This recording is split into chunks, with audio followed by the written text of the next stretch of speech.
इस फिल्म की कहानी के शुरुआत में हम पानी के बीचों बीच बने हुए एक घर को देखते हैं, जहां पर एक व्यक्ति बेहद ही घबराया हुआ होता है और साथ ही रेडियो स्टेशन पर मदद की गुहार कर रहा होता है। तभी अचानक से उसके घर के नीचे एक हलचल स्टार्ट हो जाती है, जिस वजह से उसके घर के अंदर के सभी पक्षी डर रहे होते हैं। साथ ही वह व्यक्ति भी बहुत ही ज्यादा डर जाता है और अपने हाथ में बंदूक लेकर घर के छत पर बने हुई टावर की ओर चढ़ने लगता है। और साथ ही हम देखते हैं वह नीचे बंदूक भी किसी के ऊपर चला रहा होता है, जिसके बाद टावर के सबसे ऊपरी हिस्से पर पहुंचने के बाद घबराहट की वजह से अपने आप को शूट कर देता है। जिसके बाद हमें एक फ्यूरी नाम की लड़की को दिखाया जाता है, जिसके घर पे कैल नाम का एक प्रोड्यूसर मिलने के लिए आया होता है, जो कि जंगल के अंदर रहने वाले आदि मानवों के ऊपर डॉक्यूमेंट्री बनाना चाहता था, जिसके लिए उसे एक डायरेक्टर की जरूरत थी और उसे डायरेक्टर के लिए अप्रोच करता है, जिसके लिए फ्यूरी भी हाँ कह देती है। और अगले दिन हम उन लोगों को एक बोट पर देखते हैं, जहां पर वे लोग निकलने के लिए तैयार हो रहे होते हैं। केल जो कि बोटमैन से बात कर रहा होता है, जहां पर बोटमैन उसे बता रहा होता है एक शॉर्ट रास्ता जो कि बहुत ही खतरनाक होता है, और साथ ही उसे एक लंबे रास्ते के बारे में भी बताता है जो कि उन्हें करीब 50 किलोमीटर एक्स्ट्रा पड़ता, जिसपे केल उसे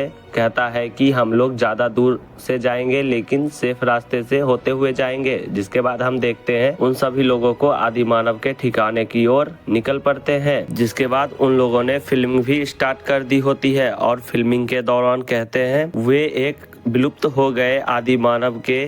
जनजाति को ढूंढने के लिए गए होते हैं। और तभी वहां पर जोरों से तूफान स्टार्ट हो गई होती है, जिस वजह से वे लोग तूफान में जैसे ही धीरे धीरे आगे बढ़ रहे होते हैं तभी उन्हें एक आवाज सुनाई देती है, जिसमें कोई व्यक्ति मदद के लिए पुकार रहा होता है। जिसके बाद वे लोग उस आवाज की ओर जाते हैं, जहां पर उन्हें दिखता है एक नाव जो कि जंगल के झाड़ियों में फंस गया होता है, जहां पर एक व्यक्ति मदद की गुहार लगा रहा होता है। जिसके बाद हम देखते हैं वे लोग उस व्यक्ति को अपने नाव पर ले लेते हैं। जिसके बाद हमें अगले दिन का सीन दिखाया जाता है, जहां पर वही व्यक्ति मछली को पकड़ रहा होता है और वह इस कार्य में बहुत ही माहिर होता है। जिसके बाद मछली को भी बहुत ही बारीकी से काट रहा होता है, जिसके दौरान बाकी के सभी लोग उससे पूछते हैं तुम काम क्या करते हो, जिस पर वह व्यक्ति बताता है पहले मैं एक चर्च का फादर हुआ करता था, लेकिन अब मैं उस काम को छोड़कर शौकीन और चिड़ियाघर के लिए सांप को पकड़ता हूँ। जिसके बाद बाकी के लोग कहते हैं मतलब शिकारी हो, जिस पर शेरलॉक कहता है नहीं मैं शिकारी नहीं हूँ, वैसे तुम लोग क्या शिकारी हो। जिसके बाद वे लोग साफ इनकार कर देते हैं और साथ ही कहते हैं हम लोग विलुप्त हो गए आदि मानवों के ऊपर डॉक्यूमेंट्री बनाने के लिए आए हुए हैं और उन्हें ढूंढ रहे हैं। जिस पर वह व्यक्ति उन लोगों से कहता है मैंने आदि मानवों को देखा है, मैं तुम्हें उन तक पहुँचने में मदद तो कर ही सकता हूँ क्योंकि तुमने मेरी जान जो बचाई है यह तो मेरा फर्ज बनता है। जिसके बाद हम रात का सीन देखते हैं, जहाँ पर हम एक एनाकोंडा सांप को देखते हैं और साथ ही उसी जगह पर एक ब्लैक पैंथर होता है, जिसे वह एनाकोंडा अपने शरीर से जकड़कर जान से मार देती है। जिसके बाद हम अगली सुबह का सीन देखते हैं, जहां पर शेरलॉक उन सभी लोगों को उसी जगह पर लेके चले आता है जहां पर आदिमानव रहा करते थे, परंतु उस जगह पर अधिक पानी हो जाने के कारण से शेरलॉक उन लोगों को बताता है आदिमानव आगे की ओर गए होंगे। जिस पर कैल भी बोलता है कि बोट को ऊंचाई की ओर लेकर चलो जहां पर जमीन हो,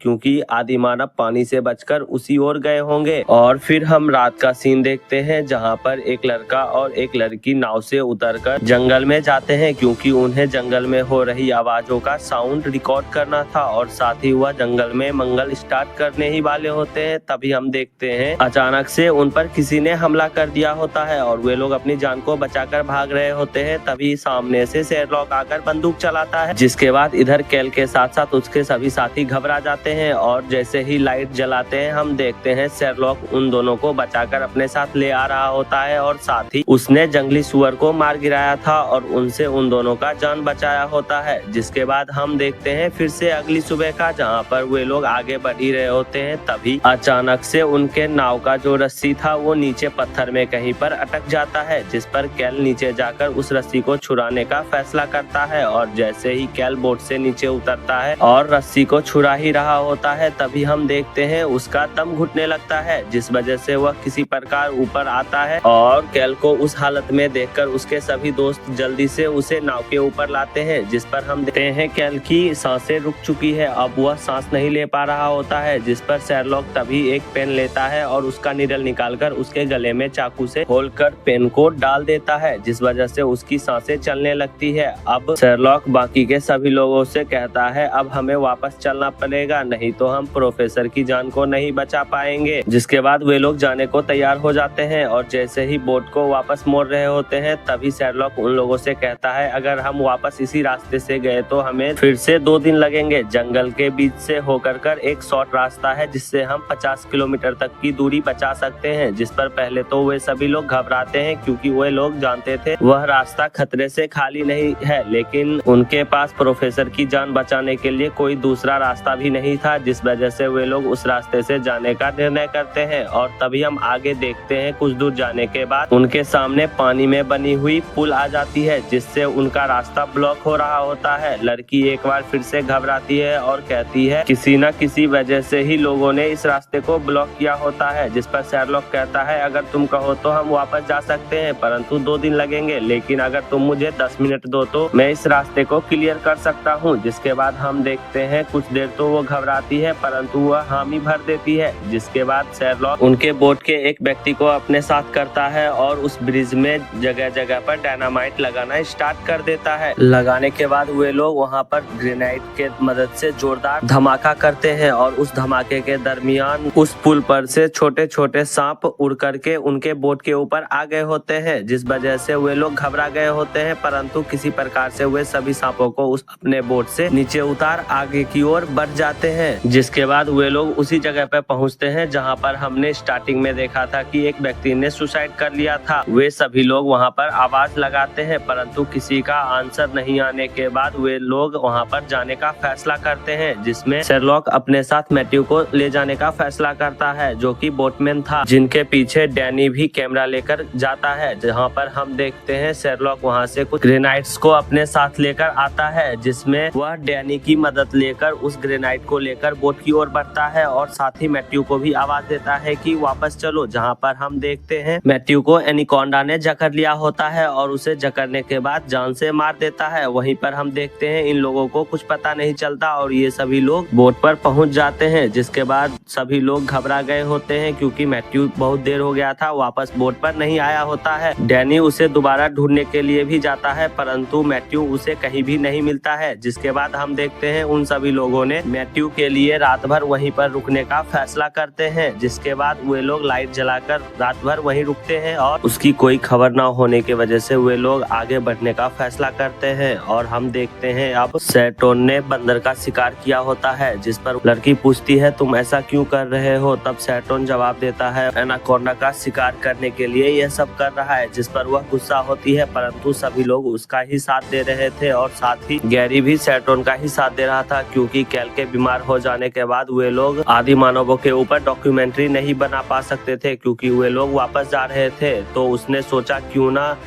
एनाकोंडा को ही लाइव शूट करके दुनिया के सामने बड़े पर्दे पे रिप्रेजेंट किया जाए। जिसके बाद अब हम रात का सीन देखते हैं जहां पर सैटर्न चारा डालकर एनाकोंडा को फंसा लेता है अपने जाल में। जिसके बाद हम देखते हैं एनाकोंडा उन पर हमला करता है और इस हमला के दौरान गैरी को अपने आप से जकड़कर जान से मार देता है और अपने साथ पानी के अंदर लेकर चला जाता है। जिसके बाद बाकी के सभी लोग सैटर्न से बहुत ही ज्यादा नाराज हो जाते हैं और उससे झगड़ जाते हैं, जिस पर वह सभी को बंदूक दिखाकर डरा देता है और नाव के अब इंजन वाले केबिन पर अपना कब्जा जमा लेता है। जिसके बाद डैनी विचार कर अपने प्यार में उसे रिझाने की कोशिश करती है और तभी बाकी के सभी लोग पीछे से आकर उस पर हमला कर उसे बेहोश कर देते हैं। जिसके बाद अब हम सुबह का समय देखते हैं जहां पर उसे बांध कर रखा गया होता है और साथ ही अब डैनी को पता भी चल गया था कि जो इस बोट का ड्राइवर था वो भी इन लोगों से ही मिला हुआ था और इसका ही प्लान था इस बोट पर आने का। और तभी अचानक से उन लोगों को सामने एक सुंदर सुंदर सा झरना दिखता है और तभी अचानक से उनका बोट वहीं पर रुक जाता है क्योंकि वहाँ पर पानी बहुत ही कम थी। जिसके बाद वे लोग विचार करते हैं बोट पे से उतरकर रस्सी बांधेंगे पेड़ से और खींचकर बोट को बाहर निकालेंगे। डैनी और लड़की एक साथ जाती है और दूसरे तरफ उनका ही एक साथी जाता है। जिसके बाद हम यहाँ बोट पर देखते हैं उसी लड़की को जिसका बॉयफ्रेंड सेट्रोन के वजह से मर गया था। वह चाकू लेकर सेट्रोन के पास आती है और उससे बातें करती है और अपना गुस्सा जाहिर करती है। तभी हम देखते हैं सेट्रोन अचानक से उस पर हमला कर अपने पैरों तले उसका गर्दन दबाकर उसे जान से मार देता है और साथ ही चाकू लेकर अपनी रस्सियों को खोलने लगता है। उधर ही हम देखते हैं अब एनाकोंडा ने भी हमला कर दिया है जिस वजह से वो लोग भागकर नाव की ओर आते हैं और साथ ही दूसरा साथी उनका भागकर झील में जाकर छिप जाता है। जैसे ही बोट पर वे लोग चढ़ते हैं और बंदूक को लाने के लिए लड़की जाती है, हम देखते हैं सेट्रोन डैनी को मारने लगता है और उसी दरमियान एनाकोंडा ने भी उसके दूसरे साथी को जकड़ लिया होता है और